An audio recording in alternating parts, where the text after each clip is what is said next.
E aí, estamos de volta com mais um programa, mais uma edição de Café com Livros. Estamos aqui novamente. E hoje eu quero falar um pouquinho mais sobre esse livro, meu livro de minha autoria, Dom Carradalga, que a Luísa está pegando, deixa eu passar para cá. Dom Carradalga, o amante mascarado aí, pela editora Ases da Literatura, gente.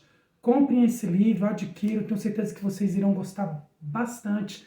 Esse livro aqui conta... Então, esse livro aqui é uma novela em 51 capítulos, mais de 500 páginas, que conta a saga, a história, a lenda de um amante mascarado, um herói mascarado que surge em noites de lua cheia. E aí ele surge sempre quando alguém, uma pessoa, né, no caso as mulheres apaixonadas, deixam um lenço no alto das suas janelas e aí surge o amante mascarado. A cidade é comandada por um personagem central que é o Rubem Mastroianni.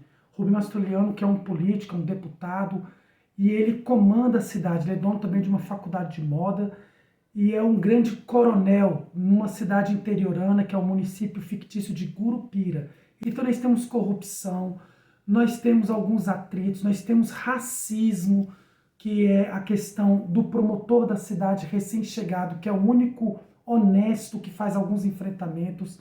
Enfim, nós temos romance, nós temos alguns outros problemas que são colocados como temas para serem abordados nesse romance, nessa novela em 51 capítulos, que eu tenho certeza que irá prender o leitor, a leitora, do início ao fim dessa trama. Tá muito legal, tá bacana. Eu costumo brincar assim, ó. Às vezes a gente vai numa lanchonete, o pessoal vai assistir um filme, sai com a família e gasta muito mais do que na compra de um livro. Você vai ter permanentemente uma obra literária, um livro bacana, tenho certeza, você pode ler, depois você pode presentear alguém e vai estar ajudando aí a divulgar a literatura, a divulgar a arte, o conhecimento. Vocês irão gostar. Além disso também, por conta do aparecimento ou por causa da lenda do Dom Carradalga, a cidade de Gurupira, a cidade passa a ter a sua economia aquecida, porque atrai então turistas de todo o Brasil, atrai ufólogos, atrai até devotos, pessoas que acreditam que Dom Carradalga na verdade é um santo. Então, quero muito que vocês possam comprar, possam adquirir.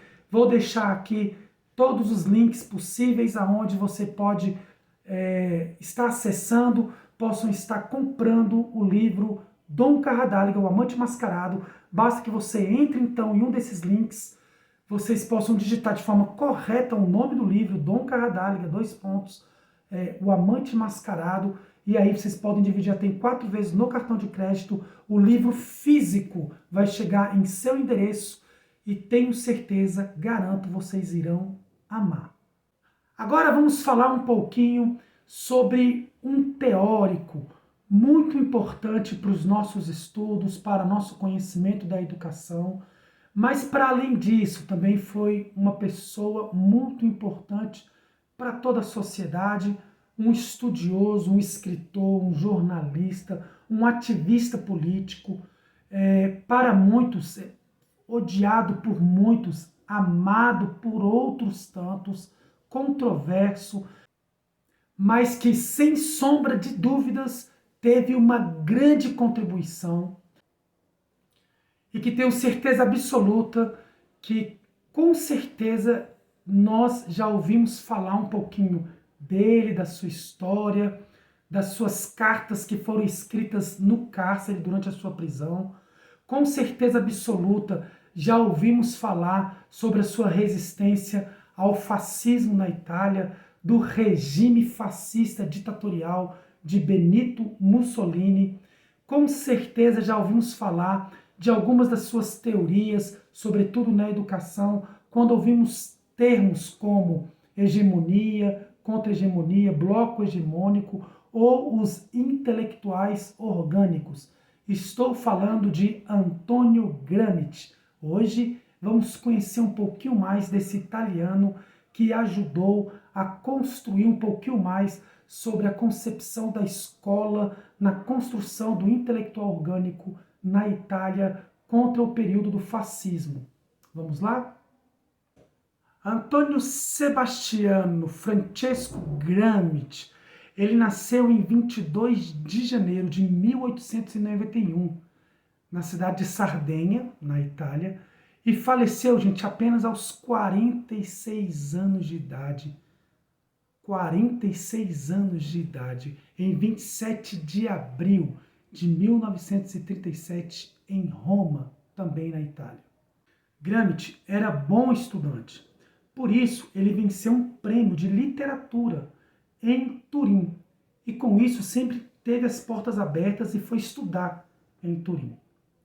Naquela época, o processo de industrialização na Itália foi se acelerando, foi crescendo muito, especialmente por conta de duas empresas. Uma delas, a Fiat.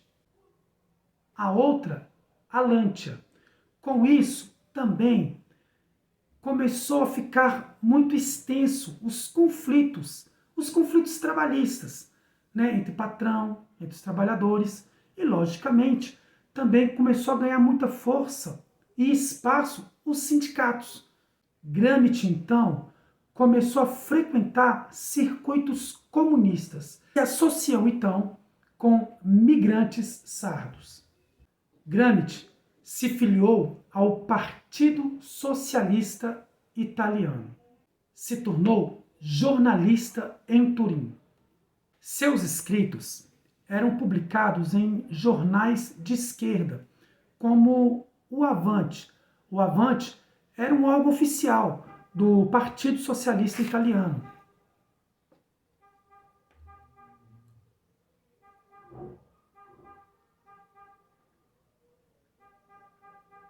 Gramsci era escritor de teoria política e tornou-se editor de diversos jornais de esquerda na Itália.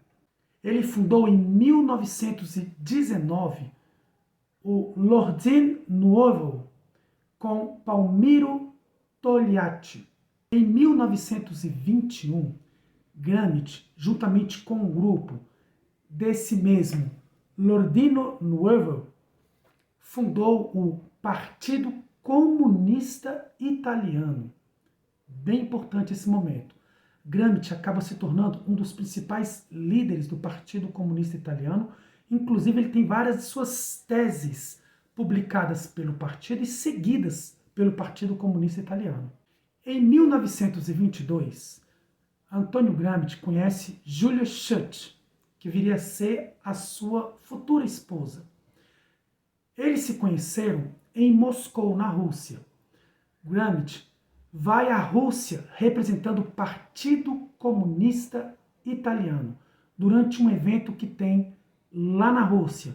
E lá, então, ele conhece a violinista, a jovem violinista Julia Schutt, que viria a ser, então, a sua futura esposa e mãe dos seus futuros 2 filhos, Délio e Giuliano. Desse evento da Rússia, ou na Rússia, Gramsci volta com uma das missões de tentar reaproximar todos os partidos de esquerda na Itália, porque naquele momento estava muito forte a ascensão fascista na Itália. Gramsci ainda não tinha ideia de tudo aquilo que viria a ser o fascismo na Itália, com o regime ditatorial de Benito Mussolini.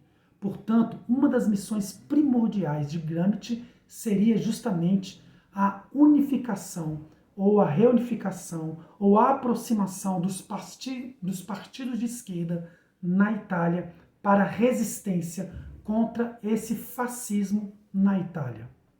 Em 1924, Antônio Gramsci é eleito pelo distrito de Vêneto deputado. Nesse período, Gramsci vivia em Roma e tinha todas as suas atividades políticas ainda na Itália, enquanto que a sua família vivia em Moscou, na Rússia. Gramsci, obviamente, já era um grande opositor ao regime fascista de Mussolini. E em 8 de novembro de 1926, ele foi preso pela polícia italiana e levado à prisão romana. Gramsci foi condenado a 5 anos de prisão e levado à remota ilha de Ústica. No ano seguinte, Gramsci foi condenado a 20 anos de prisão. 20 anos. Em uma prisão em Turi, próximo a Bari. Nesse período, a saúde de Gramsci começa a ficar bem debilitada, a ficar comprometida. Em 1932, começa um projeto que permitia a troca entre prisioneiros políticos da União Soviética e prisioneiros políticos italianos. Mas esse projeto não funcionou com Gramsci. Portanto, ele não teve a liberdade. Foi só em 1934, já com a saúde bem debilitada, muito fraco, que Gramsci consegue então a sua liberdade condicional. E, enfim, ele consegue sair da prisão. Gramsci não escreveu livros propriamente dito.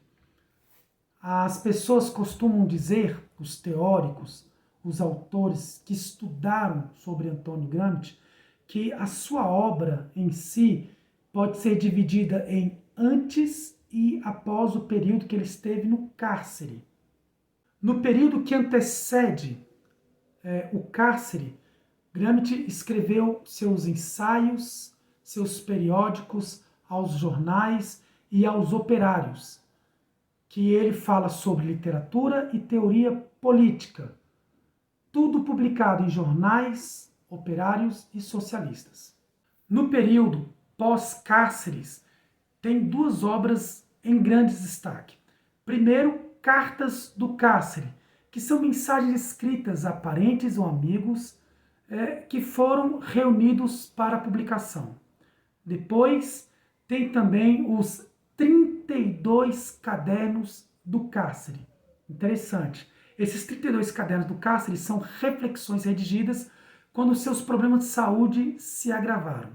A teoria produzida por Gramsci, propriamente dita, está diretamente associada aos mais de 30 cadernos escritos no período em que Gramsci esteve no cárcere.